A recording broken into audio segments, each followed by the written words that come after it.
the inaugural show of the Real Estate Podcast, live on Hand Radio. My name is Meldon Dickens, and this is my partner, the real estate guru, I call him, Al Davis. And we are excited to be here today. This is a dream, long time coming true. But first, I want to just thank all of you in the live audience for coming today, for supporting us. Thank those of you who are out there listening on Hand Radio. We got to shout out our brother, the founder and visionary of Hand Radio, King Richard Good. So let's give him some love. Richard. Right now, today, give him some love. And we just thank you for having us here today. Before we get started, everybody, just pull out your phones real quick and follow us on all social media platforms. If you're on Instagram and Twitter, it is at estate_podcast. That's Twitter and Instagram, at estate_podcast. On all other platforms, YouTube, Facebook, it is The Real Estate Podcast or The Real Estate Podcast on all those other platforms. And so let's just get right to it and have a nice conversation today about real estate. And in a little while, we're going to take some questions from the audience. So Al Davis, how you doing, brother? I'm good today. I'm very happy. Good? Yeah, I'm glad it's here. The podcast is here, so. All right. So let's just get right to it. You've been doing this for 20 years. How did you get your start in real estate? Well, I got my start in real estate. My kids was going to a pretty expensive school in Baltimore, and I really did not have the money to pay for their tuition. So I went to a real estate seminar/class, and they were talking about assignments of contracts. They talk about various things, but what stood out to me is something called assigning contracts or assignments of contracts. I didn't know what it meant at the time.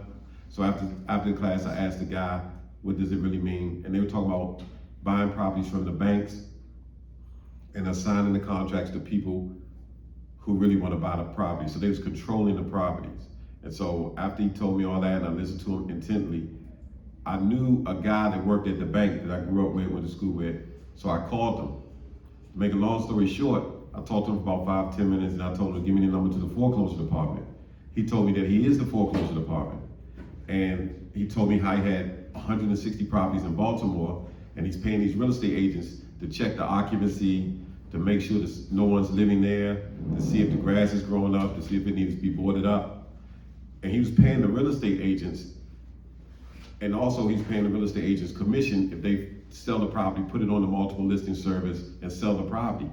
But he made a deal with me since I knew him. He said, if you could market these properties and go check the occupancy and everything for him pro bono, which means free, that he would give me an opportunity to market the property to other buyers, the people that actually wanted to buy them. And he would let me control them. So I had like he gave me like 160 properties, which I had to go around Baltimore City, look at all of them. I went to various investment meetings in Baltimore, Maryland, DC, and Virginia, and I started pitching these properties. Back then, that was the early 2000s, like 2000 or 1999, I was selling my contracts for $5,000. So I would stand up at an investment meeting and say, hello, my name is Al Davis. I have a property on, I remember this property specifically, 1044 Brantley. I'm selling it for $5,000. I charge a $5,000 fee, but it's worth $120,000. So needless to say, I had a long line at my table at the investment meeting. So back then I started doing like 4 deals a month at $5,000 a month. So I soon was able to get the money to pay the tuition for my son and daughter's school. Later on down the road, I saved enough money and started partnering with my cousin to buy the properties, because he was actually buying the contracts from me. So then he's like, well, you keep giving away these good deals, why don't you just keep some of these properties? Because that's when Reservoir Hill was coming back. And I was getting stuff in Reservoir Hill for $20,000. We ended up selling them for like $140,000, $160,000. So that's how I got started, actually. Wow, man. So you've been doing this 20 years, right? Yes. Oh, man, and I've been rolling with you about 3 years. So I've been sort of like your mentor, chauffeur, hold the screw gun, hold the board up gun when we going into vacants. But question for you, man, what's some best practices or advice you would give to anybody starting in this game? Well, it's funny because whenever people ask me that question, the answer really has nothing to do with real estate. Like they surprised when I tell them, if you really want to be successful in real estate, it has nothing to do with real estate. It's basically, and this is stuff that I've learned over the last 20 something years. Putting people around you that you can trust, that's probably the most important thing. The second one is have a good work ethic. And the third one is to build relationships. And just to expand on that a little bit, almost everybody that ever worked with me in my office, I've been partnered with, you know what I'm saying, before Meldon, either stole from me, deceived me, lied to me, did whatever. So I had to cut. I really didn't prosper until I got rid of everybody around me. Because everybody, every single person, other than my family and my brother and things like that. So that's they put people around you to trust, because if somebody can tell you one thing and they could keep $100,000, they're gonna probably tell you that. If they don't have any money at all, and they can get it. If somebody can tell you one thing and you believe it and they can keep the 100,000, they probably gonna tell you that, whether they40 or friends or whatever. So if you don't have people around you that you can trust, because there's so much money to exchange hands in this business. I mean, I know I go through about 40 to 60,000 a month. So if people see that type of money and they're around you, then they're gonna start looking at other ways that they can intercept some of that money. Believe me, especially if they don't have that much. Yeah, it's interesting you talking about relationships, man, because I was thinking about how you kept drilling in my head. You want to make sure you keep your name good. You want to keep your name good. And I didn't understand that until I started working with you a little bit, how important it is keeping your name good and keeping those relationships going. So look, when you started first teaching me and mentoring me, when we used to ride around, you talked about something called the 4 pillars of real estate. And you've been drilling those things into me. So let's talk about that a little bit for the folks that's out here sharing with us today. Those 4 pillars of real estate, what are they? And just elaborate on them a little bit. Sure. When I teach my mentor students, the first thing I do is get their goals and objectives. So if you don't have a lot of resources or a lot of money, then you might want to narrow it down to the 4 different areas of real estate. There's basically 4 areas that you could concentrate on in real estate. You can either buy, purchase, rehab, or renovate is another word for it, and then you can sell it to a homeowner. That's basically a homeowner flip. So I do all 4, but I wouldn't recommend someone to do all 4 because it gets kind of exhausting. So you can buy, rehab, and sell. That's a homeowner flip, and you can make a lump sum of money doing that. The second one is you can buy and you can rehab the property or renovate the property, and then you could rent the property. So that's for people that want an income stream. And that's what helped me a lot when I was trying to get my kids to college.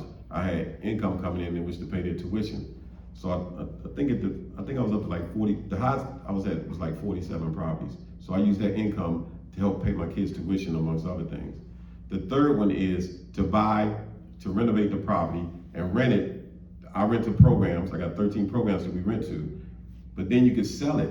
I've sold maybe 20 of my turnkey properties. That's what those are called. When you buy, rehab, and rent it, put a rent in there, and then you sell it to another investor who want an income stream. Then that's called a turnkey property, which they don't have to take all the risks in renovating the property in Baltimore. They could basically buy something that's already fixed up and rent it, and they could get an income stream without the risk involved.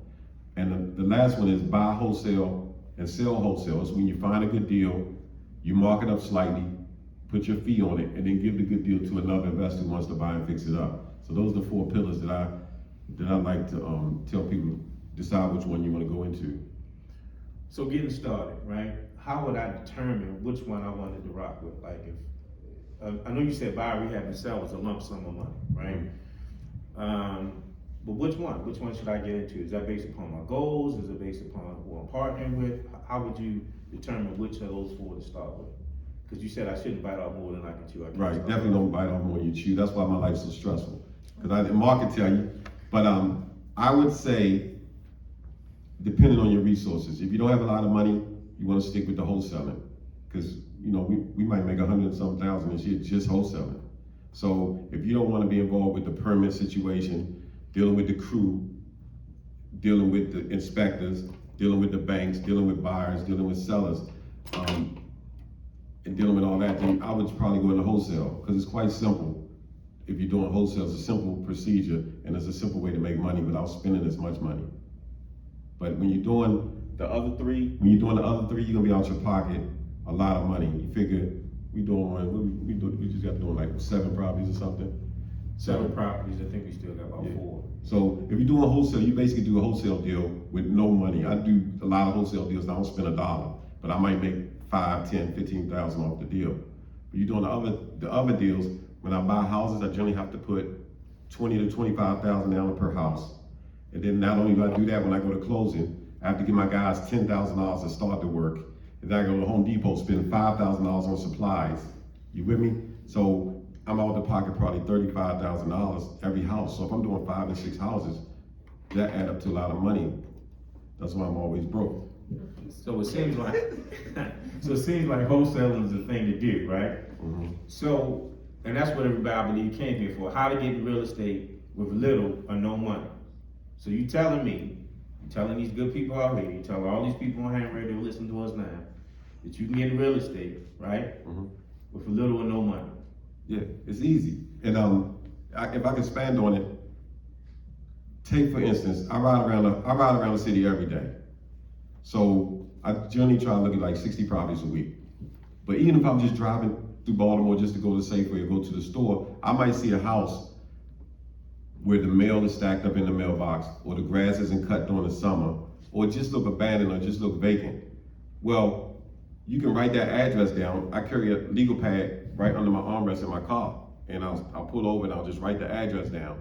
Then there's different apps you could go to that can find the owner, first and last name. It can find the owner's address, all their phone numbers, their Instagram, and their Facebook. And all you simply do is use one of those mediums to try to contact the owner, let them know you want to buy the house. Say it however you need to say it. Hi, my name's Al Davis. I'm thinking about moving in this block. I want to buy the house. I want to buy a house in that area. That's what I generally say. I'm looking to buy a house in that area. Are you willing to sell it?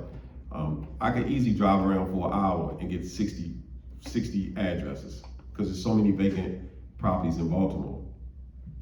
And then once you find the properties and you catch up with one of those owners, simply make an appointment to go look at the property, do your homework, run the numbers, see how much the property is worth fixed up, make an appointment to go look at the property with the owner, walk through it, know your numbers when you walk through. How much is this gonna cost to rehab? So for instance, if you find a house, you catch the owner, you go see the house, you do your numbers before you go see the house, and it's worth $100,000, right? Then you go see the house, you say it needs $30,000 worth of work, and you know you wanna make $20,000. So you can easily back into that number. It's worth 100. It need $30,000 worth of work, so that's 70,000. And then you want to make 20, take the 20 off, so then you're down to 50,000, right? So you have to offer $20,000 to make, $50,000 to make that $20,000 on that property. That's your limit that you can make. Right. Then you can go lower. You can tell them you give them 40. That'll increase your profit margin. Right. Okay. But you can also control that property. If you don't want to spend the money to fix that property up, you can say, okay, Vince, can I offer you $30,000 for the property? If she says, yeah, you know it's worth 100, and you know if someone wants to make 20,000, they need to buy it for 50.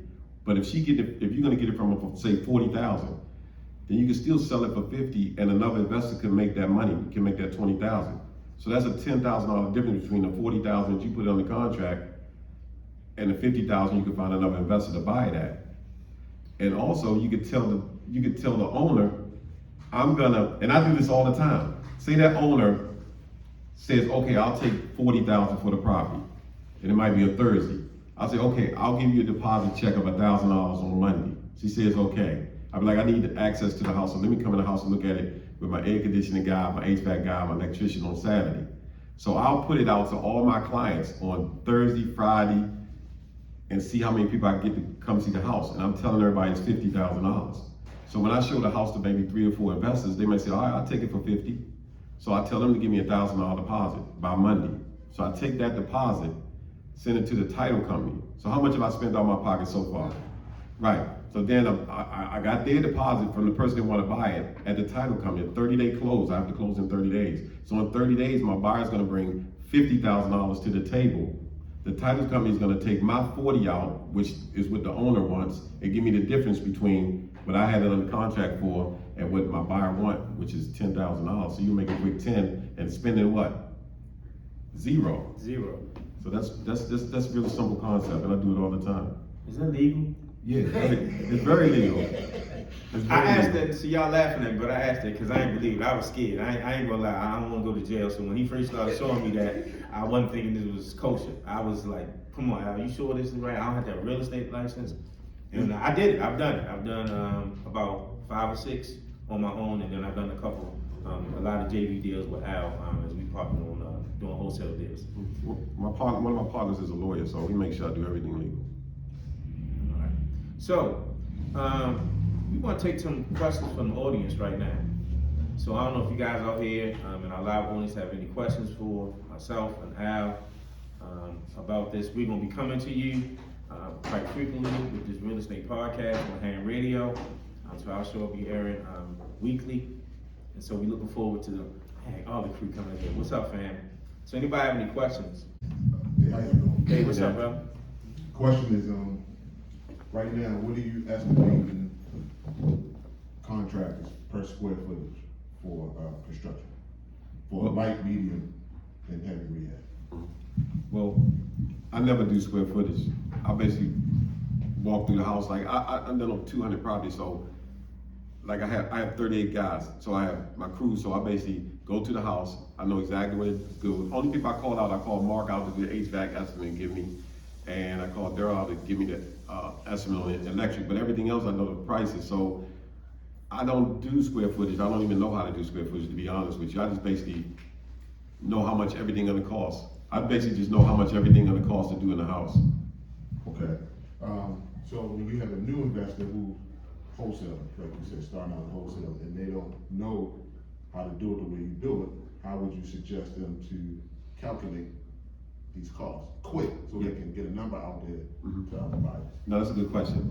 In my mentoring class, I basically give my students a list of how much everything costs me in a house. The average HVAC, the average electric, the average roof, the windows, I break it down to everything, the flooring, the cabinets, everything. And they have a number to go. So what they do when they go in the house to look at it, they estimate how much the value gonna be. They're like, okay, the cabinet's gonna cost me the kitchen gonna cost me $6,700. The flooring for the whole house, if I do laminate, it's gonna cost me this number. If I do carpet in the bedroom, it's gonna cost me this. The electric gonna cost me basically $10,500 per house. The HVAC gonna basically cost me $11,000 per house, you know? So if you don't have someone that's already in the industry that can tell you what the prices are for every trade and things like that, you can research it or just pick somebody's brain. The biggest thing I can say to people is, if you don't have the knowledge in a certain area, try to find somebody that you can trust that's already in the industry and try to pick their brain. Like people call me all the time, like, how much a house worth in this area, or how much your HVAC costs or whatever, and I can do that. Yeah, I want to. We also give out estimates too. So when we are working with our own investors or folks buying wholesaling with us, so we give out estimates. So for instance, if we got a house now, what we do is we do an estimate on it, do the numbers, run the numbers. So for instance, if I'm a wholesaler to somebody, Al and he's teaching me how to do it. I'm not as good. I'm getting it down, but we'll do the estimate. So we'll give you the estimate already. So when we get a house and we buying it at $50,000 or $40,000, whatever the price is, we're already putting the estimate in there at 65, 70. And I mean, I'm pretty good now that I can go and walk into a house because I've been doing it enough to be like, oh, this is going to be about a $75,000 rehab. Now, sometimes it's give or take. Now, a lot of construction costs are going up now with all of that pipeline supply stuff that's been going on over the past couple of years with the pandemic. So 2x4 wood, all supplies when you go to all your hardware stores and stuff is going up. But you know, it's kind of a ballpark figure because I think it's still working enough for you when you get that estimate. Where if you're going to get your loan from the bank, if you're using hard money, that it's a strong enough number where you'll be able to come in there with your estimates and be able to get your money to do your. It's another question in the back. The gentleman in the jean shirt. Pretty slick.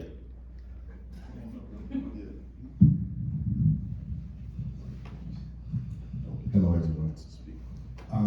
My question to you guys is, how do you go about finding a competent crew to do your rehab? Because there's so many people that are doing them, you don't know if you want to get ripped off. How do you structure that how do you find it first, and once you find them, how do you structure them to do the work on time and in a complete manner? Good question. I'll speak on that, then I'll let Meldon speak on it.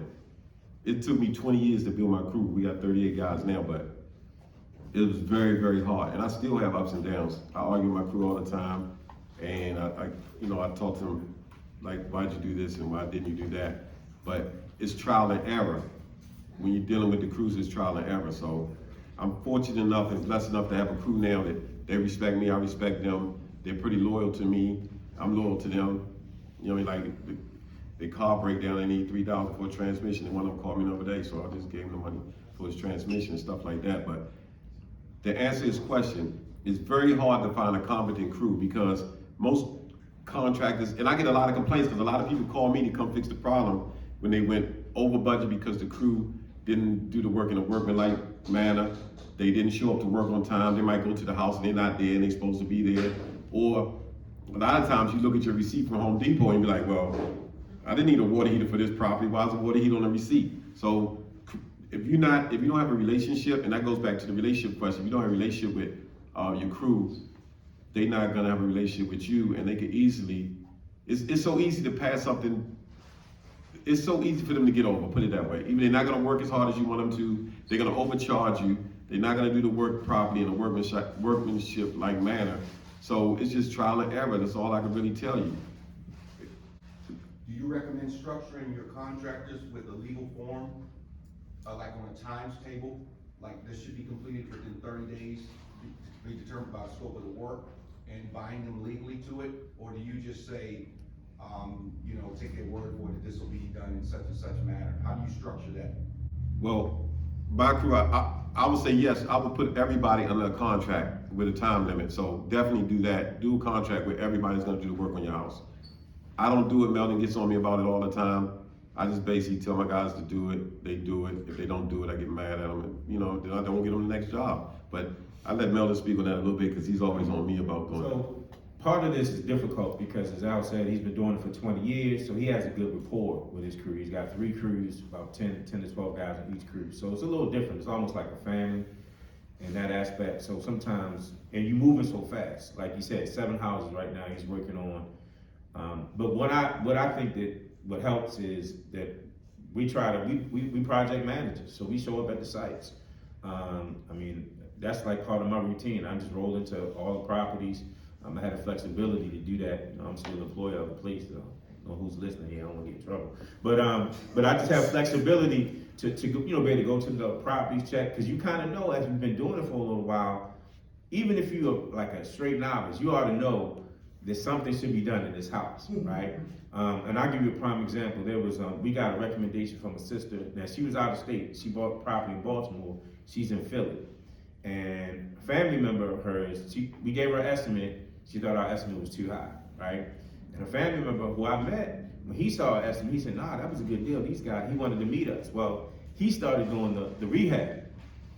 Wasn't good. So she's come back to us almost a year later, want us to do the property because her family didn't complete the project. But the thing is, she's 90 miles away, so she's not able to kind of come and check on the project. So, because I would have believed if she would have been down here in Baltimore, she would have been able to see that even with her novice experience as a contractor, that much more progress should have been done on that house.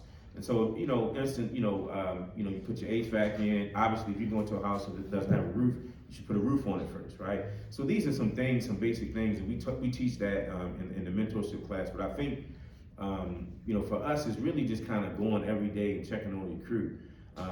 Or if you can't do it, have somebody, as Al said, that you trust that can do that, which is end up being me in a lot of cases, because you just want to make sure that it gets done. And contractors take more than one job at a time. They might. Some of our crews are working on 3 or 4 of our houses at the same time, and so part of that is you wait for money to come from the investors, because if they get draws from their banker, they got to get approved when they get a certain stage of the rehab. We'll get into that at a later show, but basically when you get hard money, they'll give you your first draw. They give you X amount of dollars, and then you're supposed to be at a certain point in your construction, and then you'll get your next draw of money. And so sometimes while you're waiting, the crew might be working on another property, or you wait for the inspection to come. So there's some times where there's some delays, but as you get into it, you'll know. But what I would suggest is nobody, with your first one, go into it by yourself. Work with somebody like us or somebody else you trust that's done a rehab. Just because, as what he said, a contractor, even if you got me under contract as a contractor, I'll be honest, I can say, man, the inspector, Baltimore City has a lot of stringent rules now. So I can always blame it on the inspection didn't go through. I can always blame it on the supplies wasn't available.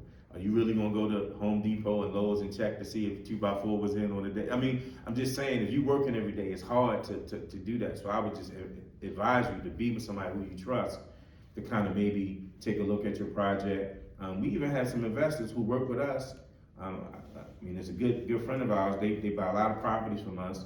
They're out of Atlanta, and one of his partners is up in the Philly area. But he comes down, and he's also checking the progress. I mean, he's talking to me every day, every other day, but he still sends his partner to go to the house himself to check on it. It's not that he don't trust. I don't feel slighted by it, but I just think having another person to bounce it off of, it just helps you in that process. I think we had another question. Same, Tony. You keep asking. No, how we have to go. My question is, so what is the average cost of having drawings made up for the property? I get drawings for every property now. Like, I'm just doing everything by the book now because I just got tired of going back and forth with Baltimore City. So I get drawings, they're about like $1,500 a house.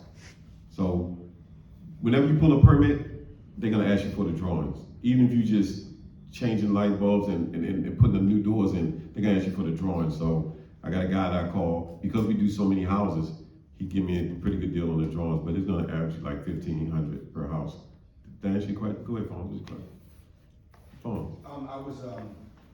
I know Baltimore is a hot market, and I know real estate right now is real hot, and I know the market is favorable for, it's a seller's market.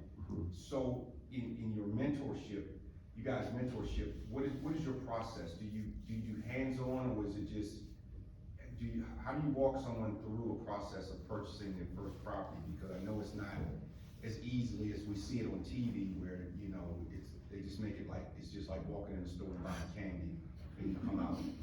No. I mean, that's the way they make it seem on Right. television, but I know there's a process. Do you guys, how is your process? Is it more hands-on, or is it more, do you guys just showing us, you know, here's some videos, or what is your process? Because I think most of us, for myself, I'm looking for more of the hands-on, like when I have a question, will you be able to answer it? Will you be able to show me, as Meldon says, you're in and out of the houses. I need to know what to look for when I go in there, so I just need to know your process. Well, with my students, they ride with me 1 day a week. Like, they meet me, I tell them what house to meet with me at, and they ride with me for the whole day. And they see everything that goes on, from my Home Depot trips, to how I talk to my crews, to how I evaluate what needs to be done in the house, to, they hear me talking to I get about 100 and something calls a day. So they'll hear me talk to other investors, they'll hear me talk to, my tenants might call me, my subsidized program might call me, the inspectors for the programs might call me, the inspectors for the city might call me, Meldon will call me. So they get to hear all my conversations because I put it on speaker. And so we walk in every houses, like I'm working on 7 houses now, so we'll go to the houses. If they want to talk to Daryl, the electrician, I let them ask whatever question, and he'll explain to them how the electric work. They'll talk to the city inspectors. When I meet them at the houses, we'll know what needs to be inspected. And if Mark is in the house doing the HVAC, they can ask him questions about the HVAC, or Mark might take time out of his busy schedule and explain to them how to run the duct work and what size unit. You might need a 2-ton unit for this house. He went and did a house the other day, he needs a 3.5-ton unit. So you gotta know the difference. So you get to talk to all of my crews, and you get to ride with me once a week. That's invaluable, because the people I talk to on a daily basis, and the people that's in my circle, and I mean, you might talk to my lawyer if you have a legal question. My lawyer calls me all the time. And my bank people might call me, and you can see how I talk to everybody and how to structure deals. You can ask me questions on how to structure deals. So I just take time out for my students and try to teach them every facet on how to find the properties, how to evaluate it, how to do the construction budget, how to find buyers, how to find renters, and things like that. Go. So you're saying you maybe start out in a classroom setting like this, and after the instructions or whatever you're teaching on that day, you disperse and you hands-on in a certain said property.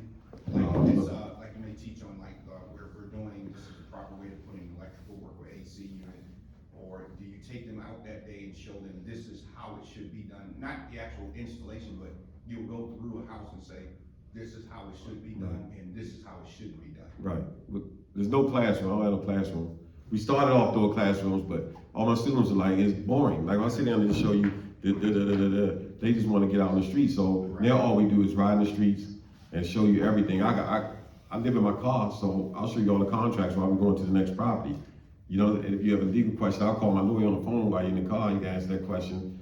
So basically, all you need is forms, learn how to identify houses, how to evaluate houses, how to do the construction budget, how to relate to people, who you need to talk to with the city and stuff like that. So Thank I you. don't do any more classroom. So you show us the process and how to do the permits and, what to do as far as, because I know we had a property and we just thought we were done with it, but we didn't have the actual certificate to occupy the house after. Oh, yeah, yeah, you know. If And you don't- that took a long time to get Yeah. rectified and delayed us, and, time is money. Yeah. So when that happens, that we were uneducated at that point, so I just want, that's part of the hands-on Oh, yeah. things. If it's- I know that you can't just jump I'll let out you into talk. it. There's so much you need to know, and I'll let Meldon speak. Yeah, I mean, so I went through the whole process, as we, developed a partnership and figured out how I could get, be a part of Sky Miles. And so it's hands-on, I mean, and I laugh because, sometimes I'm in the house, I think Corey's been in the house and some of the other folks with us, and he'll say, well, what you looking at here, right? And so I'm looking at if it's lead pipes, right? Or if it's steel pipes, if it's been trained, so you're looking at all that kind of stuff. So it is really hands-on. I think that's invaluable because, I think a brother asked a question earlier about the contractor, trusting your contractor. So you kind of know, hey, this house, all the plumbing needs to be done in the house, right? And then you know what your number is, right? With a typical 3-bedroom house, row house in Baltimore is going to cost you to do all the plumbing, do the electrical. So I think the hands-on piece is invaluable. Actually going to a house, looking at it for yourself. I think that also helps you on the back end. Like I know now, it's going to be really hard for a contractor. Let's just say for some reason Al decided he ain't like me tomorrow, and I'm doing this on my own. It'd be real hard for a contractor to get over on me. Because I know a lot of the process. I've been walking through. I've been watching it from beginning to end, even demo and all of that. So I think that's part of the thing. I want to talk about the area of financing. So me, running around, looking at you and doing work, I've developed a working knowledge, how you were talking about, numbers on all rough ends with trades, roofs, plumbing, electrical, a little bit with the framing, and of course the mechanical. But I don't know the numbers with the finishing, and that's what you were talking about, the floors, the doors, and the cabinets and things of that nature. So let's say I do know those numbers, then I'll have everything that I know. Now, I hear but I don't know. There's a lot of financing availability. I know you touched on hard money. I know conventional loans, and then they say they have like, what is some 203K or something. I think that's for a homeowner or something. So what is the best way and the easiest way? Cause I ain't got no money. Right. But I've been working on my business line, credit line, Right. and other credit. Right. But how to do it? Could you speak to that, please? Yeah, don't let them fool y'all. Financing, the way I do it, and the way I show my students is that I use hard money on every deal because it's so easy. I got like 7 lenders. They call me all the time, and they so easy. Like one of them don't even know my whole name, so I'll just call them. They never argue with my numbers. They don't even go out and look at the property anymore. I just send them pictures, say it's done.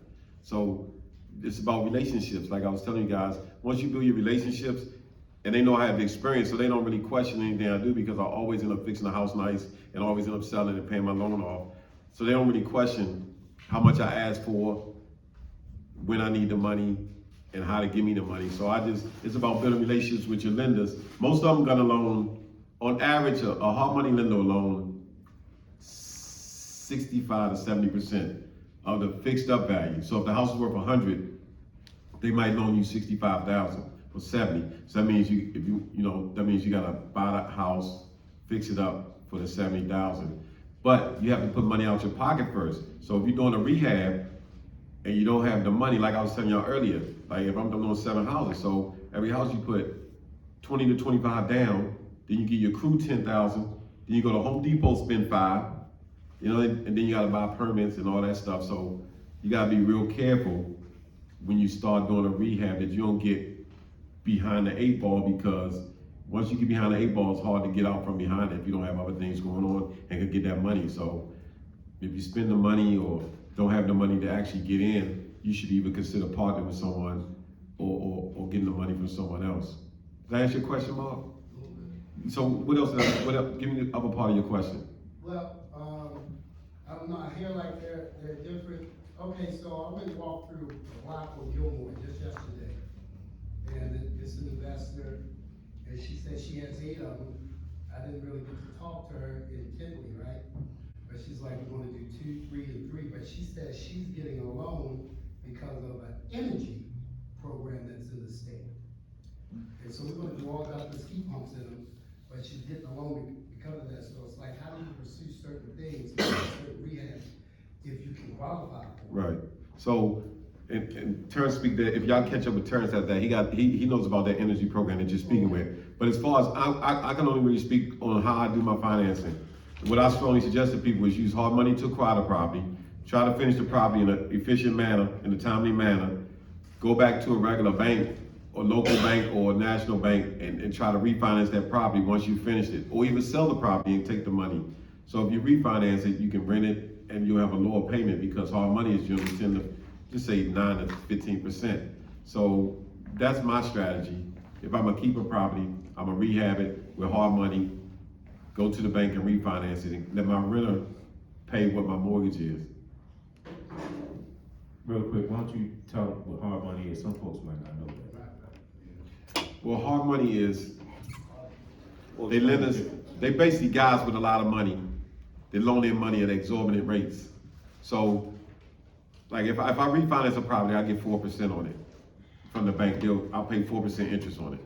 But if I go get hard money, if I don't have any experience and I don't know the lender, they're gonna charge me like up to 14% on the money.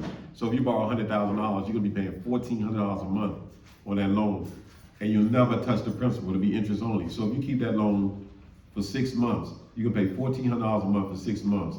And then at the end of 6 months, when you sell it, you still gotta give them this $100,000 back. So that's how they make money. And they charge you points up front. Points is one point is 1% of the loan. So the $100,000 at 4 points, they're gonna charge you $4,000 in closing and $1,400 a month. So that's how they make their money. That's why it's best to get in and out of that loan as quick as possible. Yeah, hard money is not meant for long-term conventional loans. So that's another reason why I was saying to this brother here, you might want to be with somebody that's experienced, because if you get into a loan like that, and let's say for instance, you want to be able to try to get a property finished, I would say 4 to 6 months, if not sooner. But again, as a new person, it might be take you a little longer because it's your first project. So you don't want a long loan. Like think about that, you're paying $1,400 for 6 months, right? And then that's taken away from your profit on the end. So that's why I would say definitely try to partner with either a contractor or somebody else that's already done some rehabs, that's got some experience. And that way, you know, you can kind of shorten that, you save some of that money on the end. And also, something that Al told me, this is Alism, you want to don't use your money. So if you have $100,000, maybe not necessarily put your whole $100,000 up for your first rehab. Maybe take 20 and then go use hard money, right? Because let's just say something goes wrong.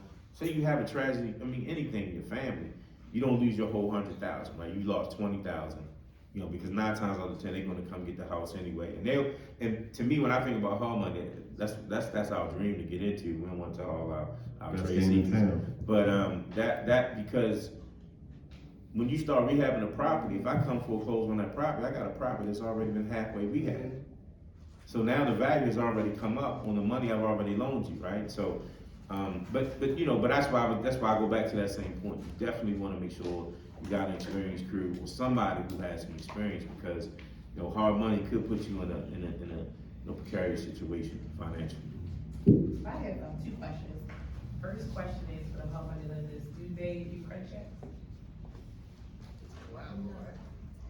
Well, I've been using hard money for like none of my lenders. You know what I mean? I just call them. They don't do. I never did an application on anything, but I'm sure that they do now. Like if I was to see one of my lenders, unless I say I'm vouching for you. Like say if Colin wanted to go get hard money, I'd be like, I vouch for. I know I'm doing the work, and I'm finding out they probably won't. But if you just go into hard money lender, it's to their best advantage to make sure that you're creditworthy to loan you the money and your experience. Because they're using the house for collateral, credit doesn't play a major part. It's your experience. They're gonna ask you if you've done it in your house. If you say I did 10 last year, did five the year before, then you have the experience. But if you don't have that, then they probably won't loan you the money, even if you got a 700 score. second question is, when you're looking at properties and you're doing your research, if a property that you had in mind has a lien on the house or is overstory with a bill, would that be a property that you should be a good option, or would you scrap that one and try another one? So, it depends. Now, if you're looking at, like, say, so this has happened a lot of times. We cut deals like this. So sometimes you have a family who owns a property, right? It's grandma's property, it's auntie's property. Maybe they moved on to suburbs, they live in another state, and they get the tax lien bill. You know, you might sometimes could negotiate with them, right? And pay the back bills on the property, right? And say, okay, well, you owe $10,000 and it's a headache, you're getting all these fines, I'll give you 15, right? You give them the 10 plus 5. And if it's a good deal for you, you kind of got that house for 15. There is, and I might mess up the name, there's a program in the city, what's it called? They take Lien the release lease- program. Lien release, exactly. So they'll take the lease, the less lien, so if there's a lot of liens on property, because you know you got water bills, you might have code enforcement issues, they'll take the lesser of those two, but you have to apply for that. But it also has to be, I think it has to be if you're not trying to necessarily profit off that property. So it's gotta be a situation where they don't see you as an investor, where you're trying to get that property for yourself. Also, it's depending on the type of lien. If it's a city lien, I would be encouraged to get it, because once I run the number, if the house is worth 200,000 and it's a $30,000 lien with the city, then I wanna buy that lien certificate, because I can foreclose on 30,000. If they don't pay me the 30,000 plus the 20% interest or whatever, I'll foreclose on 30 and I got a $200,000 house for 30,000. That's a really good deal. So somebody said they got a lien on it from the city, I'd say, yeah, I'll look at it. Did I answer your question? Yeah. Okay. Mark, go ahead. Well, I wanted to speak to when we were talking about the hard money Mhm. and refinance. So what are the, checks that have to be checked off that now qualify to refinance? Do I need that UNO to Go ahead, I'm listening. so just what, now I can go to the bank? Everything just has to be finished, or I need further paperwork that is finished with? It's all dependent on what bank you're dealing with. We sold a house like a week ago. The people that get the loan to buy the house, their bank wanted to see the use and occupancy. Does anybody know not what a use and occupancy is? Everybody knows? Okay, so a use and occupancy, they call it UNO. It's a permit that you have to get from the city, where the city have to come in and make sure all your trades, you know what a trade is, right? Are done properly, and that you pass every inspection, the HVAC, the building, the electrical, the plumbing, and you pass all your trades in a manner that they need you to pass them. And then the building inspector comes in and looks through the house one final time to make sure the house is adequate for someone else to live in. And then they'll give you a use and occupancy, meaning it can be used and occupied now. So a lot of banks want to see that before they loan on their property. You're welcome.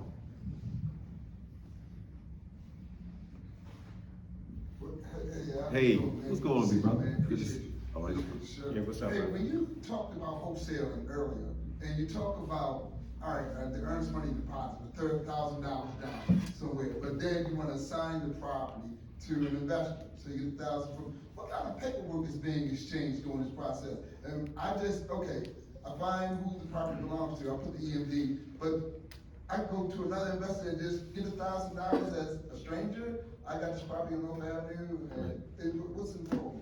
I got you. Now keep in mind, I got 1,500 clients around the country, so like all my clients trust me, and I've been working with them for years. Sure. But if you don't have that type of, and it go back to relationships again. But if you don't have that type of relationship, you can say, if I found the property, like just say 2636 North Avenue, and I know it's worth 100, and I got the owner say, I'll give it to you for 20, but it only needs 30 worth of work. That's a good deal. So I'll put in the contract with the owner, and I'll try to tell them I'll give them the deposit, or I'll send the deposit to the title company at a later date. In the meantime, I'll market that property to all types of investors and tell them to meet me at the property to look at it. So when all these investors come to the property and look at it, and I say I'm getting it for 20, I only want 30 for it, and somebody say, okay, I'll take it for 30. I'm like, all right, I'm gonna do a contract, I'll send you the contract tonight. Send $1,000 deposit to the title company, whatever title company you're using.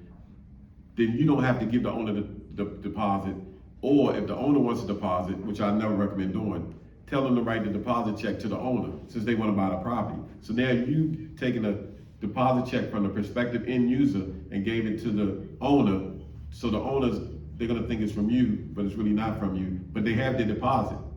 The contract goes to the title company, and then you're just waiting on the close, then all the pressure's off. Cause all the stress starts when you put a property under contract and you got 30 days to close and you haven't found a buyer yet. That's a very stressful situation, because the last week when closing coming up and you haven't found a buyer, and you know you gotta come up with 50,000, you know? Like in the beginning, I got stuck with a lot of properties like that, but not anymore.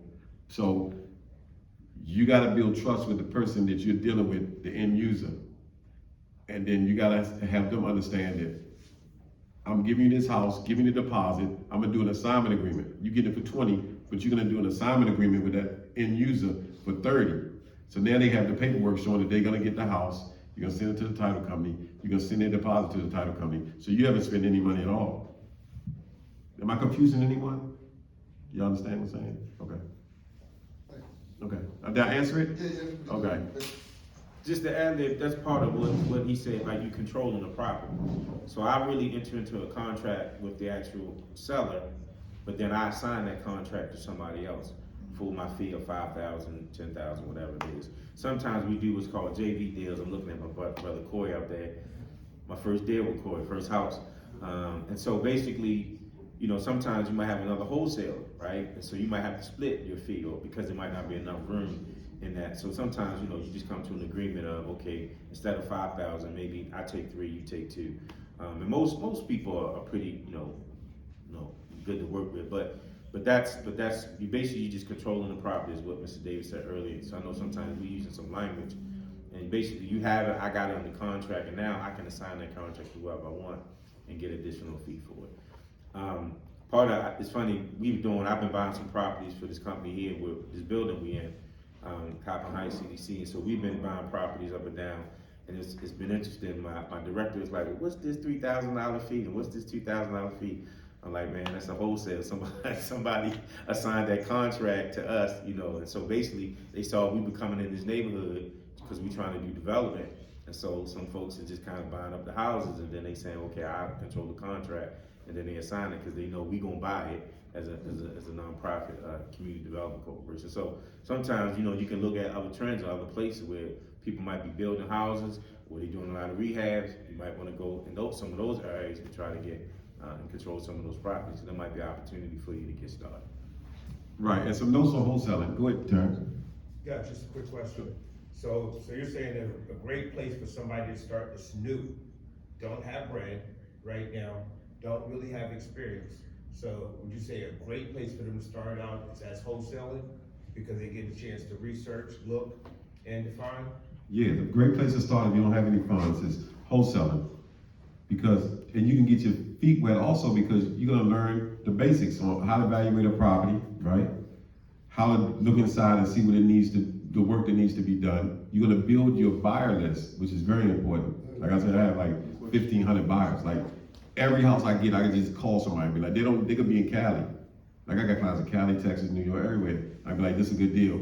And they're just like, all right, I'll wire my deposit, send me the contract and stuff like that. So you wanna build your buyers list. That's very important if you're gonna wholesale.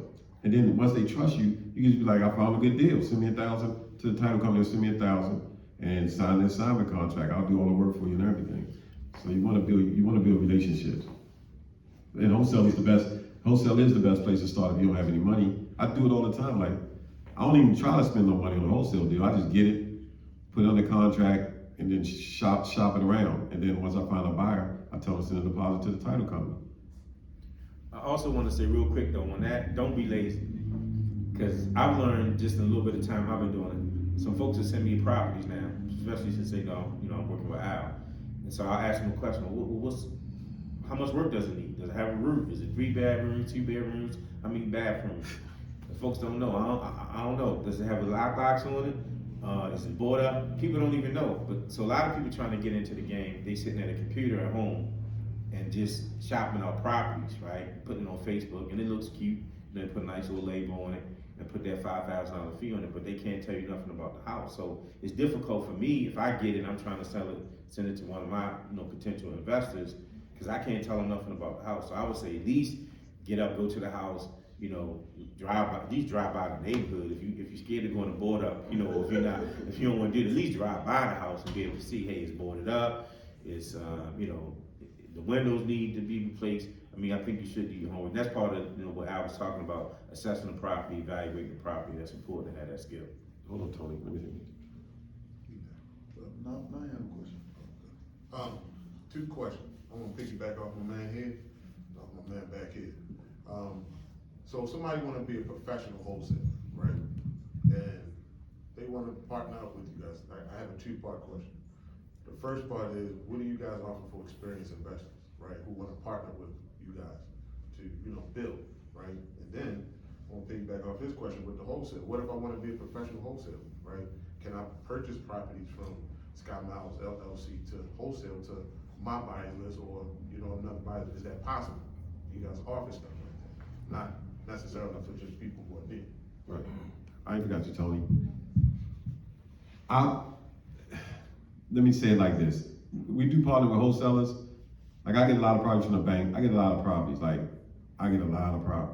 And then I got certain wholesalers that, it's about, my thing is like, I just want to help everybody. Like even if I make $1,000 on wholesale, I don't care. Like it's not gonna make or bring me, but like if I get a property, Corey, how many times I seen your properties? I give them to Meldon now, but Meldon will call Corey, Aaron, all that, before I put it out there. Like I won't tell anybody about the property, I'll just tell my wholesalers. I'm gonna give y'all a week to find a buyer, right? And I'll split the fee. If the fee I'm gonna get it for 60 and they sell it for 65, I'll split the fee 2,500. Or if I'm making 10, I'll say you keep half, I keep half. But I try to give everybody around me opportunity to make the money. Then when time starts closing in, like if they don't find a buyer, say I got a contract in like a week or so, then I gotta send out to my 1,500 people. Cause I can't afford to get down to the last day and then I end up buying the property. So we do work with different wholesalers and wholesalers call me every day. So I always look at the property in 24 hours or less. Or Meldon, I generally tell Meldon to go look at it. So say if you call me tomorrow and say I got a property at 2636 North Avenue, either Meldon will go see it that day or within 24 hours I'll go see it and I'll be like, it's too high for me, or how much you want for it? 50, I could give you 43. And then you gotta figure out whether that number work for you, whether you still make money. Cause I want you to make your money. So I can just tell you what my number is. But I'm gonna tell you what turns us off. And I probably won't deal with people. I try not to deal with people. When they just send me, like, say Corey sends you a property, and you just send it straight to me, and then I ask you, well, is the HVAC in there? I don't know. Is the windows good? I don't know. Is the roof? I don't know. Do I have a basement? I don't know. I'm like, you try to make free money. You can't just get a phone call from him and then call me because you know I'm a buyer. You know what I'm saying? Then I'm gonna go look at it anyway, but I wanna know a little bit about the property before I go there. So that turns me off a lot with wholesalers, and I just won't go see it, and I won't return the call or anything because they not working. I feel as though they're not working for the money. And if you want, like, say Colin might call me with a property, I'll meet her out there and I'll look at it with her, you know what I'm saying? If she don't feel comfortable going into the property, if it's a girl or something. But if it's a decent property, you can get in, I'll say, go and look at it. So your end user is gonna buy the contract from you, you wanna be able to tell them as much about the house that you can. That makes sense? That's one question, And right? my second part was, what do you have to offer experienced investors who aren't really looking for wholesale, but, and not necessarily wanna do $20,000 and $30,000 houses? Like, do you have something that you offer, people who are experienced, who, may wanna, see what you guys have to offer besides just that? Like, is it something else besides that, or is it just the entry level, in the real estate? I think Melody might understand what you're saying. I mean, we looking into that. So one of the things we've been looking into is thinking about doing investment, long term, and we get ready, we run out of time, we won't hear. But so we think about doing some long term investment. Maybe some folks just come and put some money in who may not want to actually do rehabs themselves, but we're really trying to figure out how to structure that money because I don't want to take $150,000 from 5 or 6 people But I wanna be able to figure that out, structure that, how you can get your return on your money. That's something we're looking into, because all the time, even since I've only been doing it at this level for 3 years, I did mostly commercial and larger development. People ask me, man, I got 10,000, I got 5,000, I got 20,000, and they don't have time. But so we looking into that, trying to figure out a product for that. I know some folks out there doing it, but again, you want to be careful when you start taking folks' money. But the partner on the wholesale, I mean, that could be something. Let's have a conversation. I'll say this: we always open for a conversation in terms of business and thinking about how we can partner and expand our business. So, we should talk offline more about that. Yeah, talk about that. And people coming to us with partnerships, and I'm gonna stop at this because we're filming. People coming to us for partnerships all the time. Like, I had 2 people who say, put $1 million up. Like, I put $1 million up, right? I ain't gonna say your name because I know y'all probably know who they are, but I just don't feel comfortable partnering with people because I just want to do my thing. I don't want to wear my shoulder and stuff like that, but I gotta start looking at partnering in the future, because if you want to expand, you're gonna need more funds, because this is building, so I want to start doing stuff like this. And that's why Meldon, he said, I'll teach them stuff, but he teaches me how to do buildings like this.